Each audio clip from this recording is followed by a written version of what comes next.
এখন হুম। পর্যন্ত আওয়ামী লীগ বৈধ একটি রাজনৈতিক দল। মানবতা বিরোধী যুদ্ধ অপরাধী করেও জামাতকে রাজনীতি বন্ধ করতে পারেনি 54 বছরে বাংলাদেশে। আগে এমন একটা পরিস্থিতি হবে, ভারতই প্রেসার দিবে যে আওয়ামী লীগকে নির্বাচনে নিয়ে আসো, আমেরিকাও প্রেসার দিবে যে আওয়ামী লীগকে নিয়ে আসো। এখন সেটা কি দুর্বল আওয়ামী লীগ হবে নাকি সবল আওয়ামী লীগ হবে, সেই বিষয়টা তো পরের বিবেচনার বিষয়। আগামী নির্বাচনে বিএনপি কে ঠেকানোর মতো কোনো শক্তি কারণ নাই। বিএনপি রাষ্ট্রের ক্ষমতায় আসবে ভাই। আমার এই ক্ষুদ্র জীবনের রাজনীতির অভিজ্ঞতা, ক্ষুদ্র একজন রাজনৈতিক কর্মী হিসেবে আহ, অনেক দেখলাম, এবং মাঝে মাঝে খুব চিন্তা করি যে একজন রাজনৈতিক কর্মী হিসাবে আসলে জীবনে কি করলাম, জনগণের কাছে কতটুকু যেতে পারলাম। হুম। আমি মনে করি যে 5 তারিখের পরে যখন 8ই অগস্ট এই অন্তর্বর্তী সরকার যেটা গঠন হয়েছে, সেটি সেই সময়টা ঠিক হয়ে গেছে বাংলাদেশের পরবর্তী ভাগ্য কিভাবে নির্ধারণ হবে। এবং সবকিছু বুঝে শুনেই আমাদের সেনাবাহিনীর প্রধান এবং আমাদের যিনি প্রধান উপদেষ্টা রয়েছেন ডক্টর ইউনূস, ওনারা সবকিছু চিন্তা ভাবনা করেই দেশটার পরিচালনার ভার ওনারা নিয়েছেন। এই হুম। মাঝে দিয়ে রাজনীতিতে এই ধরনের যত কিছু চলছে, আমি মনে করি যে এটা কালক্ষেপণ, নিজেদের মধ্যে নিজেদের মানে প্রচার প্রচারণা বাড়ানো, এইসব ছাড়া আর আমি এখানে কোনো যুক্তি আমি দেখি না। এটা খুব স্বাভাবিক। আমরা সবসময় এই ধরনের রাজনৈতিক দলগুলোকে দেখে আসছি। বিশাল বহর না থাকলে, নির্বাচনের প্রচারণার সময় দলের নেতারা না থাকলে, এবং নমিনেশন পেপার যখন সাবমিট করতে যেতে হয়, যেটা আইনে বলাই আছে যে মাত্র আপনি কয়জন যেতে পারবেন, সেখানেও গাড়ি বহর নিয়ে যাওয়া, এটা মানুষ খুব পছন্দ করে। এই দেশের মানুষ দেখে যে তার পিছনে কত লোক আছে, তার শোডাউনটা কিরকম। তো এখানে মানুষের, বাঙালি জাতির সেই মানসিকতার জায়গাটা এখনো পরিবর্তন করতে পারি নাই বিধায় এটা আমার কাছে খুব আপত্তিকর মনে হচ্ছে না। সে ভালোই করেছে, কিন্তু এখানে প্রশ্নটা হচ্ছে সেটা কন্টিনিউ করতে পারবে কিনা। বিষয়টা হচ্ছে এরকম, বড় দুটি রাজনৈতিক দল তারা যেভাবে রাজনীতি করেছে, আওয়ামী লীগ এবং বিএনপি, তারা রাষ্ট্রের ক্ষমতায় গেছে, তারা নিজেদের ব্যবসা প্রতিষ্ঠান বলেন, নিজেদের অর্থনৈতিক অবস্থান বলেন, সবকিছু তারা তৈরি করতে পেরেছে, তারা এটা কন্টিনিউ করতে পারে। কিন্তু এরকম একটা শোডাউনের পরে সেটাকে কন্টিনিউ করতে পারবে কিনা, এটা এখন সবচেয়ে বড় প্রশ্ন। যদি না পারে তাহলে মনে করতে হবে যে তার রাজনীতির এই জায়গাটাই সে বড় একটা ভুল করে বসছে আর কি।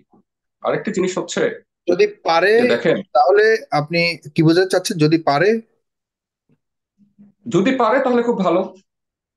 আমার আচ্ছা। কথা হচ্ছে একদিনের রাজা সেজে তো রাজনীতিতে লাভ নেই। তার মানে এখন গাড়ি বহরের বিষয়টা স্বাভাবিকভাবে নেয়া দেখতে দেখা উচিত হ্যাঁ, বলে আমরা আপনি বলেন। স্বাভাবিকভাবে নিচ্ছে, এই কারণে নিচ্ছে মানুষ তো এটা পছন্দ মানে করে। কালচারের কারণে, কিন্তু তাদের কাছে কিন্তু হ্যাঁ একটা হ্যাঁ, কালচার। তাদের হ্যাঁ কাছে তো এই আন্দোলনের পর নতুন ধারার রাজনীতিতে একটা পরিবর্তন আশা করেছিল, যেটা ইসমাইল সম্রাট বারবার বলছিল যে তারাই তো বলেছে রাজনীতিতে নতুন বন্দোবস্ত চাই। সেই নতুন বন্দোবস্তের মধ্যে যদি পুরাতন বন্দোবস্তই নতুনদের মাঝে দেখতে পায়, তাহলে তো সেই ওই কথার মতো আর কি, যে নতুন বোতলে পুরনো মদ। রাজনীতিতে শোডাউন তো কখনো খারাপ কিছু না। এটা আপনি পুরাতন বন্দোবস্ত, এটা নোংরা বন্দোবস্ত বা এটা অযৌক্তিক বন্দোবস্ত, এটা তো আমি বিশ্বাস করি না। হুম। এটা তো নেতার পিছনে তো থাকতেই পারে, এটা তো কালচার, এটা তো রাজনৈতিক একটা দলের নেতা যদি যায় বা কেউ যদি রাজনীতি করে থাকে, সে যদি তার এলাকায় যায় এবং সবাই যদি তাকে গাড়ি বহর দিয়ে যদি তাকে বহন করে নেয়, এটা তো আপত্তি করার মতো কোনো কিছু তো আমি এখানে না দেখি ভাই, না। হ্যাঁ, এটা পলাশ ওটা ভাই, এটা আমাদের প্রশ্নটা হচ্ছে যে ওনারা যে দলটা তৈরি করেছে, এই দলটা মূলত, আমি এখন যদি বিবেচনা করি এনসিপি কে, তাহলে এটা কিংস পার্টি। একদম সরাসরি এটা একটা কিংস পার্টি। কারণ এই দলের যারা নেতৃত্ব দিচ্ছে, তারা কেবল লেখাপড়া শেষ করেছে কিনা আমি জানি না, এবং যারা লেখাপড়া শেষ করেছে তারা এখন চাকরি করে খায় নাকি ব্যবসা করে খায় সেই বিষয়ে কিন্তু আমি কিছু জানি না। কিন্তু তারা হুম। দলটা চালাচ্ছে কি, রাতারাতি ভাবে এত বিশাল বড় বড় স্টেজ তৈরি করা। আমরা এত বছর ধরে রাজনীতি করে আমরা একটা মাইক ভাড়া করতে গেলে আমরা 20 বার চিন্তা করি যে আমরা এই টাকাটা আমাদের জোগাড় করতে কষ্ট হয়ে যায়, আওয়ামী লীগ আর বিএনপি বাদ দিয়ে বলছি আর। কিন্তু ওনারা লক্ষ লক্ষ টাকা পাচ্ছে। তো টাকাটা পাবে কোথা থেকে রে বাবা? আমরা তো দেখতেছি এটা কিংস পার্টি ছাড়া কিছুই না। এখন ঘটনা হচ্ছে কি জানেন, যারা কিংস পার্টি হয় এরা মূলত কখনো রাষ্ট্রের ক্ষমতায় যাবে বা বিরোধী দল হবে এরকম কখনো আমাদের বাংলাদেশের প্রেক্ষাপট বলে না। এটা মূলত এখানে একটা ফাইন্যান্সিয়াল একটা ব্যবসা হচ্ছে। কিছু ইনভেস্ট হচ্ছে, কিছু পাওয়া হচ্ছে, কিছু দেওয়া হচ্ছে, কিছু পাওয়া হচ্ছে। তার মানে আমি বলতে চাচ্ছি এইটা, যে যারা এখানে ইনভেস্ট করছে তারা হয়তো বা 1 লাখ টাকা ইনভেস্ট করতেছে, কিন্তু 10 লাখ টাকা উঠাই দিচ্ছে তারা।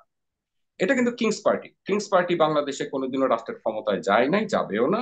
এবং তারা বিরোধী দল হবে, সেটাও আপনি কখনো পাবেন। অতএব তাদের রাজনীতিটা, যদি তারা এখন এই যে তারা যে রাজনীতি করার যে 4-5 জন বা 10-12 জন যে এই পরিকল্পনাটা করেছে যে তারা জনগণের করবে, কারণ তাদের এই বৈষম্য বিরোধী আন্দোলনকে কেন্দ্র করে তারাই নেতৃত্ব দিয়েছে। আপনি যেরকম বলেছেন তাদেরকে উঠিয়ে নিয়ে যাওয়া হয়েছিল, তারা হুম। সত্যিকার অর্থে তারা ফ্রন্ট লাইনে ছিল। তারা যদি রাজনীতির বাসনা যদি করে থাকে, তাহলে পূর্ণাঙ্গ ভাবে তাদেরকে রাজনৈতিক দল হিসাবে করতে হবে। তারা যেভাবে করছে, এটা হচ্ছে পূর্বের যতগুলো কিংস পার্টি দেখা হয়েছে সব কিংস পার্টির আড়ালেই এইভাবেই তারা অগ্রসর হচ্ছে। অতএব এটা খুব বেশি দূর আগাতে পারবে না এটা নিয়ে।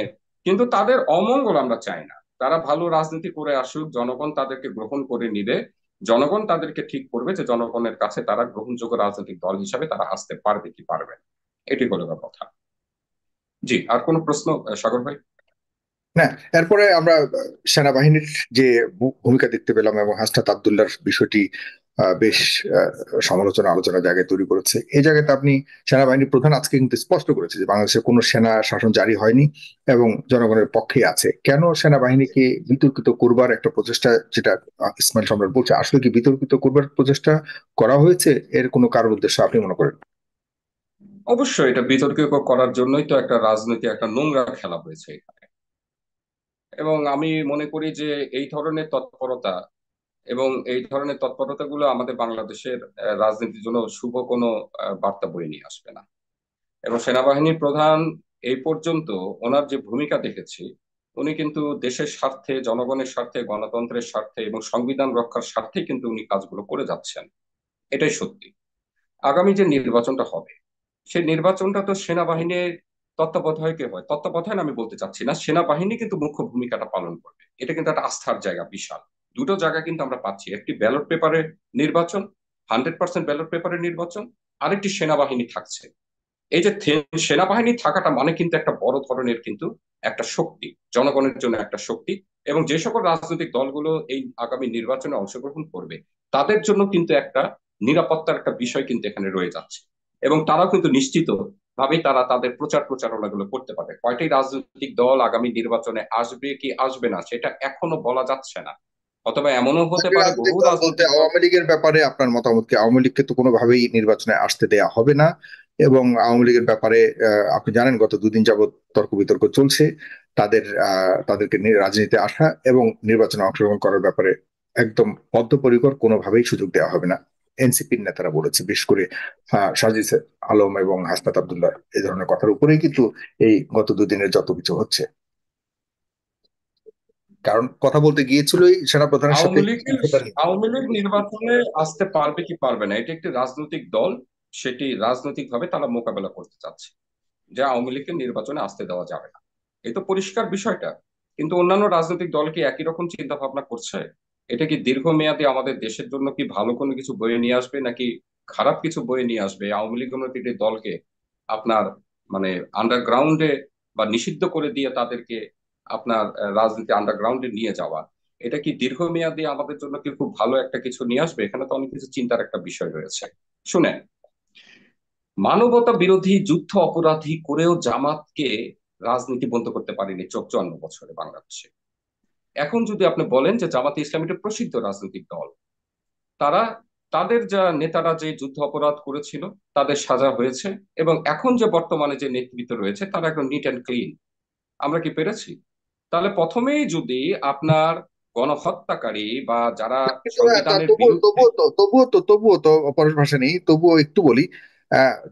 যারা যুদ্ধাপরাধী ছিল চিহ্নিত, মানে গত সরকারের দৃষ্টিতে যারা চিহ্নিত যুদ্ধাপরাধী ছিল তাদের সবাইকে ফাঁসি দিয়েছে এবং যা যা শাস্তি সব দেয়া হয়েছিল। এরপরেও তো গত কয়েকদিন আগে জামাতকে নিষিদ্ধ করা হয়েছে। হ্যাঁ, এটা তো ওই সরকারই করেছে, কিন্তু আমার হ্যাঁ। কথাটা হচ্ছে যে সরকারের দৃষ্টিতে কথাটা কেন বলছেন?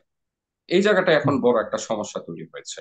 এখানে সমস্যা সমাধানের জায়গাটা আমরা খুঁজে পেতে পারি। এটা আওয়ামী লীগের সেটা ক্ষেত্রেও নিয়ে বিতর্ক সম্ভব। আছে। সরকারের দৃষ্টিতে তারা যুদ্ধাপরাধী ছিল কি ছিল না সেটা ভিন্ন একটা আলোচনা। আমি বলছি আপনার জাস্ট এখনকার আলোচনাটাকে সংক্ষিপ্ত করবার জন্য আপনাকে বলছি, সেটা একটা ঐতিহাসিক প্রেক্ষাপটে বড় ধরনের আলোচনা করতে হবে, আমি ওটাতে যাচ্ছি না বিতর্কে।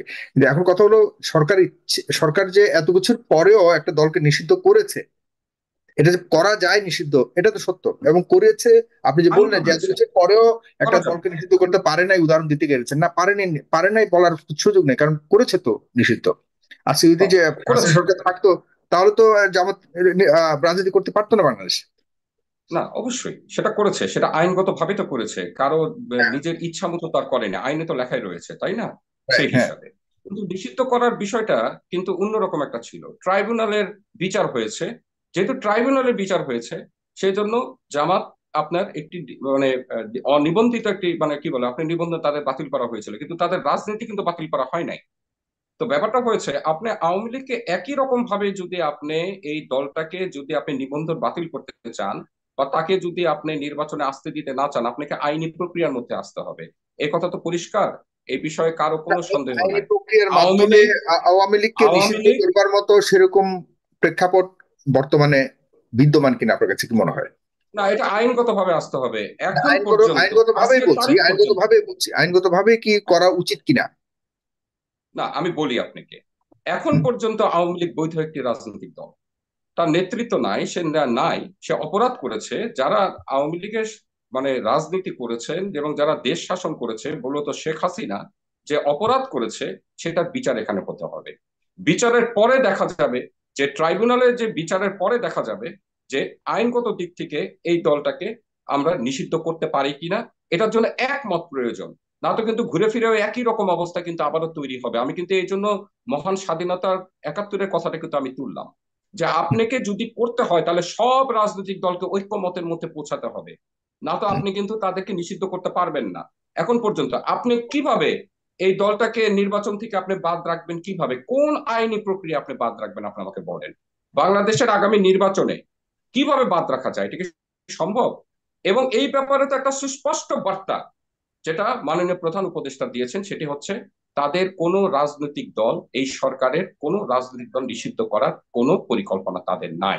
এটাই সত্যি এবং এটাই বাস্তবায়ন হবে।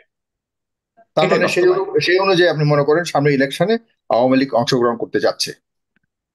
হ্যাঁ, আমি আপনার আগেও আমি আপনাকে বলেছি যে দেখেন, আগে এমন একটা পরিস্থিতি হবে, ভারতই প্রেসার দিবে যে আওয়ামী লীগকে নির্বাচনে নিয়ে আসো, আমেরিকাও প্রেসার দিবে যে আওয়ামী লীগকে নিয়ে আসো। এখন সেটা কি দুর্বল আওয়ামী লীগ হবে নাকি সবল আওয়ামী লীগ হবে, সেই বিষয়টা তো পরের বিবেচনার বিষয়। কিন্তু এখন পর্যন্ত তো আপনার মানে সারজিদ আলমের কথা বলি আর আপনি হাসান আব্দুল্লাহর কথা বলি, যে কথাটা বলেছে মানে তার ফেসবুকের স্ট্যাটাস অনুযায়ী যেটা সেনাপ্রধান বলেছে, সেটি কি? হুম, সেটি হচ্ছে যে আওয়ামী লীগকে মানে নির্বাচনে না নিয়ে আসলে, বা দুর্বল একটা রিফাইন্ড আওয়ামী লীগ নাকি পিউরিফাইড আওয়ামী লীগ, প্রসিদ্ধ আওয়ামী লীগ নাকি কি আওয়ামী লীগ, তা না, নিয়ে আসলে নির্বাচনটা আন্তর্জাতিকভাবে গ্রহণযোগ্য হবে না। তো এখানে তো অনেকগুলো বিষয় এখানে আমাদের এখনো বিবেচনার বিষয় এখানে আমাদের রয়ে গেছে। কতটুকু সত্য কতটুকু মিথ্যা তা আমি জানি না, তবে হুম। আমাদেরকে ঐক্যমতের মধ্যে না পৌঁছানো পর্যন্ত এসব বিষয় বিচ্ছিন্ন ভাবে চিন্তা ভাবনা করে কোনো লাভ নেই। মূলত আমি আর 30টা সেকেন্ড আমি আপনাকে বলি, যতক্ষণ পর্যন্ত প্রত্যেকটি রাজনৈতিক দলকে আপনি আমন্ত্রণ না জানাবেন, একটা প্ল্যাটফর্মের মধ্যে আপনি না নিয়ে আসবেন, এই 30টা 34টা রাজনৈতিক দলকে, যা নিবন্ধিত অনিবন্ধিত দলকে নিয়ে আপনি দেশের সংবিধান রক্ষা করবেন বা আপনি নির্বাচনের দিকে এগিয়ে যাবেন, এটা কোনোভাবে সম্ভব না। এখন পর্যন্ত না হলেও আপনার 30 থেকে 35 বা 40টি রাজনৈতিক দলকে বাইরে রাখা হয়েছে আলোচনা থেকে, নিবন্ধিত রাজনৈতিক দলকে রাখা হয়েছে। কি কারণে? কি হুম। কারণে? কোন যুক্তিতে? এইভাবে যদি আপনি করতে থাকেন তাহলে আর সম্ভাবনা নাই। শুনেন, আর 10 সেকেন্ড আপনাকে বলি, আগামী নির্বাচনে বিএনপিকে ঠেকানোর মতো কোনো শক্তি কারণ নাই। বিএনপি রাষ্ট্রের ক্ষমতায় আসবে। হুম। এখন বিরোধী দল কে হবে সেটা এখন বিবেচনার বিষয়। ওই যে 2024 সালের নির্বাচন, তার আগের নির্বাচনের সময় এরকম হয়েছে না যে আওয়ামী লীগ একদম হুম। নিশ্চিন্তে ক্ষমতায় যাচ্ছে, বিরোধী দল কে হবে সেটা নিয়ে ভাগ বাটোয়ারার বিষয় এখন হচ্ছে। এই সেম ওয়েতে কিন্তু এটা চলে আসছে, কিন্তু এখন পর্যন্ত এটা ঠিক করা হয়নি। এই হচ্ছে বিষয়।